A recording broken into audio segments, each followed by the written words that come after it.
پاکستان شاید دنیا کے خطرناک ترین ملکوں میں سے ایک ہے جس کے پاس جوہری ہتھیار بغیر کسی ہم آہنگی کے موجود ہیں۔ جمعرات کو امریکی صدر بائیڈن کے پاکستان کے بارے میں اس بیان پر پاکستان سرکاری سطح پر رد عمل دے چکا، لیکن اتوار کے روز واشنگٹن میں پاکستانی سفارت خانے میں پاکستان کے وفاقی وزیر خزانہ اسحاق ڈار کی صحافیوں سے بات چیت میں یہ سوال پھر سے اٹھایا گیا۔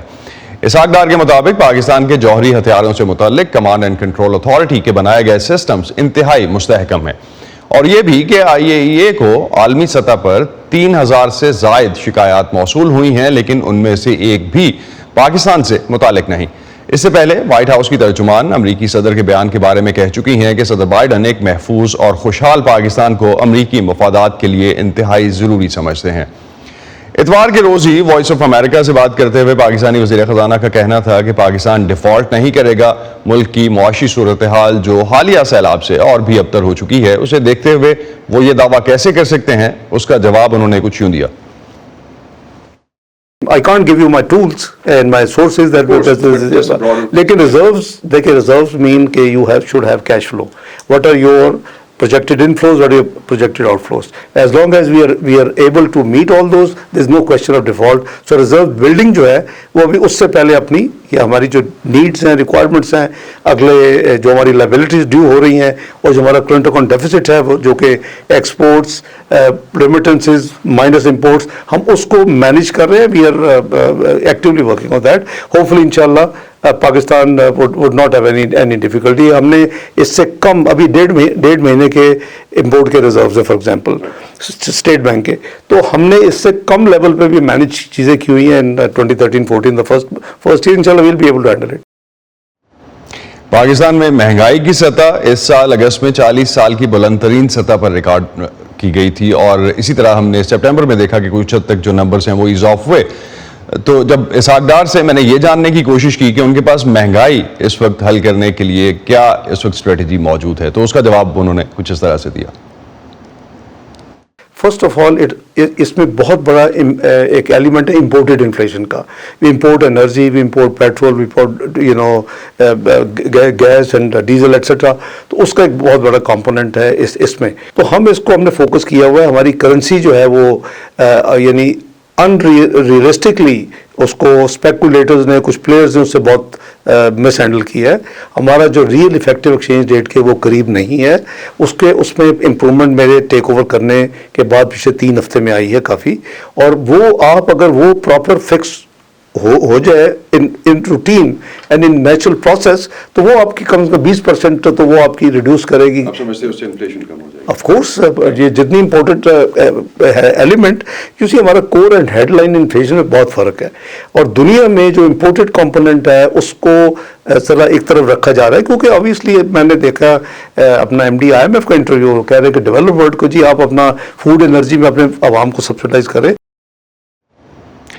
اور اس کے علاوہ چونکہ ایک ممکنہ اضافہ جو کہ مہنگائی میں ہوتا ہے، اس میں سب سے زیادہ تیل کی قیمتوں کا ہاتھ ہوتا ہے۔ جب اسحاق ڈار سے میں نے یہ جاننے کی کوشش کی کہ عالمی منڈی میں تیل کی قیمتوں میں جو اس دفعہ اضافہ ہونے کے چانسز ہیں OPEC پلس کی میٹنگ کے بعد، تو کیا پاکستان روس سے ایندھن درآمد کرنے کو کنسیڈر کر رہا ہے؟ اور اس کے جواب میں اسحاق ڈار کا کہنا تھا کہ مغرب کو پاکستان کے روس سے توانائی کی درآمد میں کوئی اعتراض نہیں ہے۔ وی ول، اگر ہمیں ضرورت ہوگی ضرور لیں گے، اگر ہمارا ہوگا، اس ویسٹ کو کوئی مسئلہ نہیں ہے، میری باتیں ہوئی ہیں۔ ایز لانگ ایز ہم جو یہ ایک کیپ ڈیولپ کرنے لگے ہیں کہ اس کیپ سے اوپر نہ لے، ہمارا نیکسٹ ڈور نیبر لے رہا ہے India, so I think we can at least expect the same treatment. تو وہ اگر رشیا سے نہیں ہماری باتیں ہوئی ہیں جی، وہ not me but obviously previous government نے کی تھی۔ ہماری اس گورنمنٹ میں بھی سائڈ لائن پہ اپنا پرائم منسٹر صاحب کی میٹنگ ہوئی تھی پریزیڈنٹ آف رشیا، وہ کوئی کسی کو پرابلم نہیں ہے۔ اسحاق ڈار IMF کی میٹنگز کے لیے موجود تھے۔ اسحاق ڈار اور ان کی ٹیم واشنگٹن میں عالمی مالیاتی اداروں IMF اور ورلڈ بینک کی سالانہ فال میٹنگز کل ختم ہوئی ہیں، جس میں دنیا کو معیشت کو درپیش جو چیلنجز ہیں ان کا جائزہ لیا گیا۔ دونوں اداروں کی رپورٹس کے مطابق دنیا کو آئندہ 2 سال بھی معاشی طور پر مشکلات کا سامنا رہے گا، جس میں مہنگائی بڑھنے کے ساتھ ساتھ معاشی شرح نمو بھی کم رہے گی۔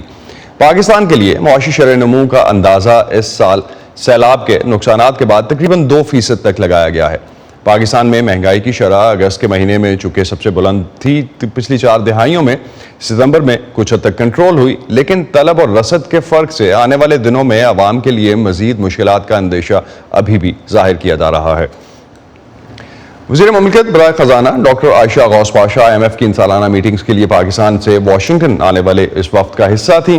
اس وقت ہمیں جوائن کر رہی ہیں، ان سے پاکستانی ٹیم کے اس دورے اور پاکستان کی معیشت پر مزید بات کرتے ہیں۔ ڈاکٹر پاشا، بہت شکریہ ہمیں جوائن کرنے کا۔ اسحاق ڈار صاحب کا یہ کہنا کہ عالمی مالیاتی اداروں سے کسی قرض کی ری اسکیجولنگ کے لیے بات نہیں ہوگی، اور IMF کی یہ کنفیوژن انہوں نے دور کر دی ہے کہ پاکستان قرضوں کی ری شیڈولنگ چاہتا ہے، لیکن ایک رائے یہ بھی پائی جاتی ہے کہ پاکستان تو ریلیف چاہتا ہے، لیکن کسی بھی ریلیف سے پہلے واشنگٹن نے پاکستان کو کہا ہے کہ وہ چین سے بات کرے۔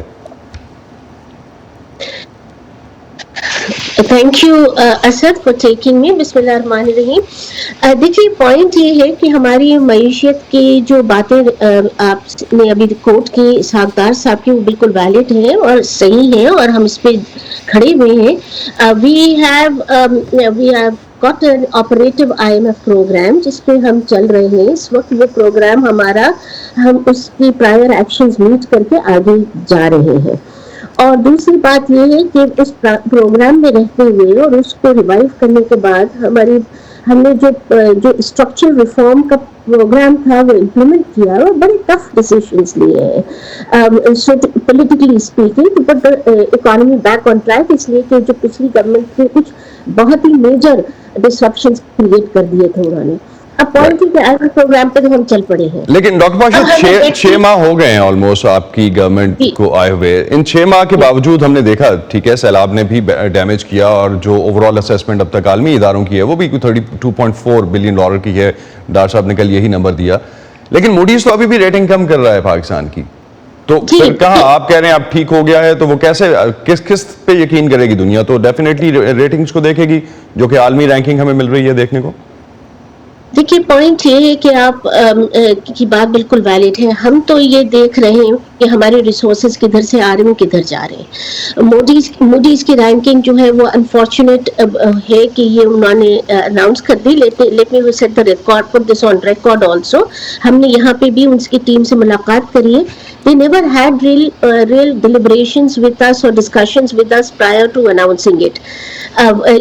جو ڈیٹا تھا اس میں گیپس رہے ہیں، جو ہماری پرسیپشنز تھے وہ میرے خیال سے پوری طرح ان کو کنوے نہیں ہوئے، اور ان کے جو پرسیپشن تھے وہ probably based on things which we feel at this point of time ہمارا اسٹائل ڈفرینٹ ہے۔ فار ایگزامپل وہ یہ سمجھ رہے تھے کہ ہم ری اسکیجولنگ کے لیے جائیں گے، ہمارا تو اس وقت کوئی ارادہ نہیں ہے ری اسکیجولنگ کا، اس وقت تو ہم نہیں کنسیڈر کر رہے، یہ تو آپشن ٹیبل پہ ہے ہی نہیں۔ پھر اس کے بعد ان کا خیال یہ تھا کہ لیکن ڈاکٹر پاشا یہ جو 30-32 ارب ڈالرز ارینج کرنے ہیں اس سال کے ڈیفیسٹس کو پورا کرنے کے لیے، وہ کہاں سے آئیں گے؟ دیکھیے میں گزارش کروں آپ سے، we are on track with the IMF programme, میں نے اسی لیے آپ سے اس پہ شروع کیا تھا۔ اس کی وجہ سے ہمارے راستے کھلے ہوئے ہیں۔ ہم نے اس وقت ورلڈ بینک کی جو ملٹی لیٹرل اور بائی لیٹرل ایجنسیز ہیں وہ ہمارے رابطے میں ہیں، ہماری فرینڈلی کنٹریز جو وہ ہمارے رابطے میں ہیں۔ اس وقت ہمارے پاس بیکاز آف دا فلڈس جو ہیں وہ ورلڈ بینک نے یہ جو ڈسبرسمنٹس انشاءاللہ اس سال ہو جائیں گی، وہ آج کل میں یہ بات ہوئی وہ $2 بلین سے زیادہ ہے۔ پھر اس کے علاوہ آپ کی جو ایشین ڈیولپمنٹ بینک ہے اس سے بھی بات ہو رہی ہے، اس کی بھی ڈسبرسمنٹس ہماری انشاءاللہ اسی اماؤنٹ سے زیادہ ہوں گی۔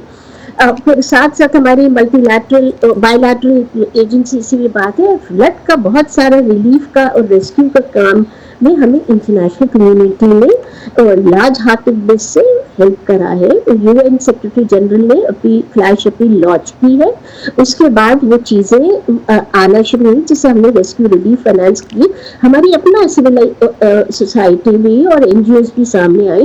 سو part of the load was taken off by the جیسے کہیں گے نان گورنمنٹل سیکٹر۔ ہم نے جی میں گورنمنٹ کی ایفرٹس پہ ڈاکٹر پاشا چاہ رہا تھا کہ ہم اس پہ بات کر سکیں، میرے پاس ٹائم اس طرح سے نہیں ہے۔ ون اسپیسیفک تھنگ اگر میں جان سکوں، آپ نے کہا کہ ملکوں سے جو دوست ممالک ہیں ان سے بات ہو رہی ہے،